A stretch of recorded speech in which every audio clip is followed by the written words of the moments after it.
Saya punya kitab namanya Hasyiatut Turmusi, dikarang ulama top Indonesia, namanya Syekh Mahfud At-Turmusi. Itu beliau cerita, Imam Al-Amudi itu ulama top, tapi dia itu unik. Tiap ngajar santrinya itu ngajar matematika, ngajar ilmu eksak. Terus ditanya, sampai muridnya itu ragu, ini guruku masuk surga enggak, ini kiai kok hanya ngajar matematika. Ya kira-kira ngajar, ya seperti mahasiswa jenengan kan, ini rektor masuk surga enggak, ngomong teknik terus gitu loh. Tapi gurunya kayaknya enggak terima, diuzoni santrinya itu enggak terima, karena beliau seorang wali. Murid-muridnya itu bermimpi. Ini penting saya ceritakan, mungkin agak aneh di dunia kampus ya, di bab ini. Kalau dalam teori kita, Pak On itu, mimpi sama nyata, melihat itu otoritatif mimpi. Ini yang agak aneh di ilmu pesantren.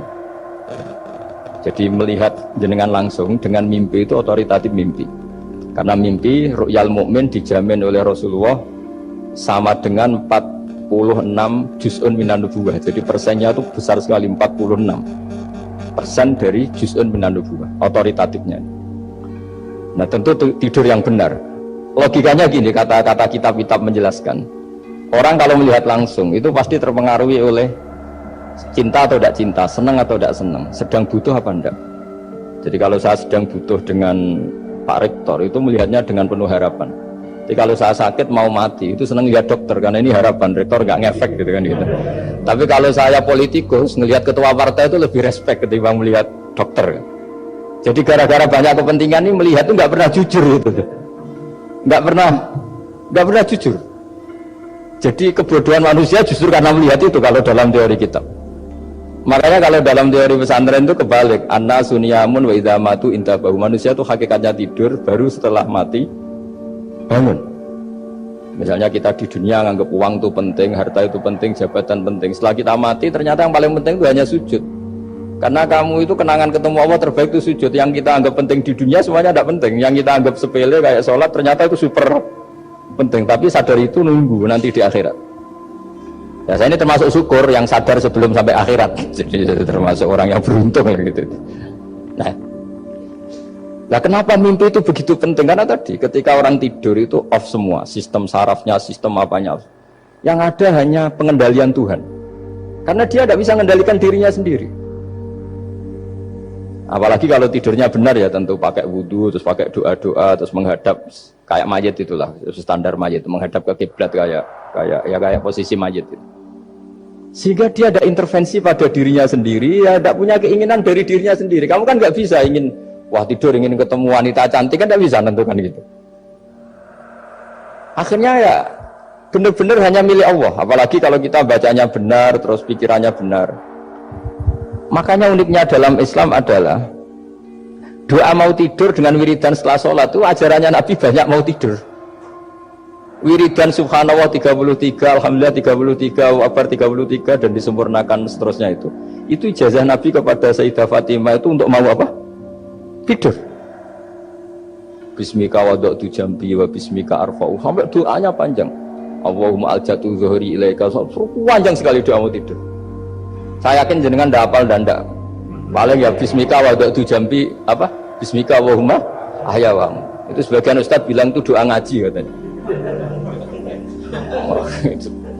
Ada seorang ustaz saking mangkelnya, ibu sudah baca doa ngaji belum? Tak juara bismika Allahumma ahya bismika wa amu. Wah itu kan doa mau tidur Pak Ustaz. Iya biasanya kalau ngaji tidur. jadi doa itu kalau itu doa mau. Akhirnya mimpi itu penting karena di situ manusia nggak punya nafsu, nggak punya keinginan, sehingga yang ada itu kata Nabi itu ada sittatun wa arba'una juz'an minan nubuwwah. Sehingga dulu itu mimpi itu jadi sarana betul. Kita tahu kan cerita orang-orang dulu, Fir'aun itu kurang jahatnya, kurang kelirunya. Dia mimpi ada api dari Bani Israel yang membakar kerajaannya.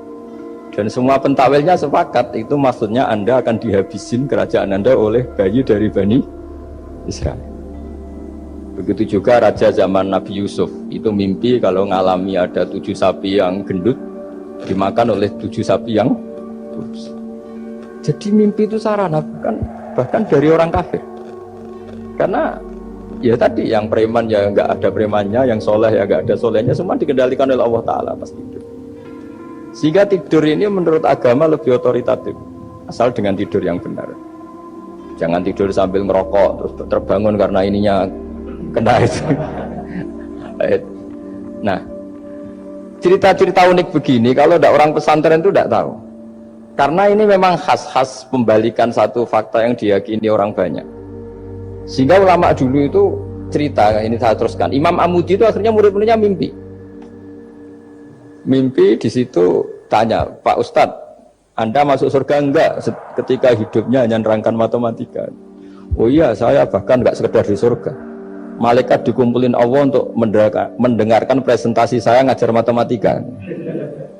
Jadi kata dia cerita, Allah bilang gini ke malaikat, hei para malaikatku, kenapa kamu iman sama saya? Ya karena saya melihat engkau ya Allah, melihat kekuasaan engkau. Tapi imannya orang ini itu melebihi iman kamu. Wah ya tidak bisa saya melihat engkau langsung, ini tidak melihat engkau langsung. Kenapa begitu yakin seperti yakin kita? Oh iya. Terus Imam Amudi, silahkan ajari matematika. Imam Amudi mulai ngajari matematika. Terus beliau ngajari ya sederhana. Angka 2, 3 sampai ribuan sampai jutaan itu bin nisbat ilal wahid nisbatun wahidah, yaitu nisbatul far'i ilal asli. Hanya ngajar itu dok. Dunia ini apapun banyaknya variannya, apapun banyak makhluknya, itu semuanya adalah nisbatul far'i ilal asli. Angka 2 ya cabangnya 1, 1 juta ya cabangnya 1, semua itu dimulai dari 1. Jadi di mana-mana hitungan itu dimulai dari 1. Dan 1 ini harus ada, yaitu Tuhan. Matematika akhirnya malaikat, keren juga maksudnya. Keren juga maksudnya. Akhirnya Allah bilang, dan itu didawuhkan juga oleh Rasulullah SAW, tuba liman amana bi walam yaroni. Yang hebat itu imannya orang yang enggak melihat saya. Makanya masyhur itu, malaikat ditanya Allah, siapa imannya yang paling kuat? Ya kita, karena melihat engkau langsung ya Allah. Para nabi.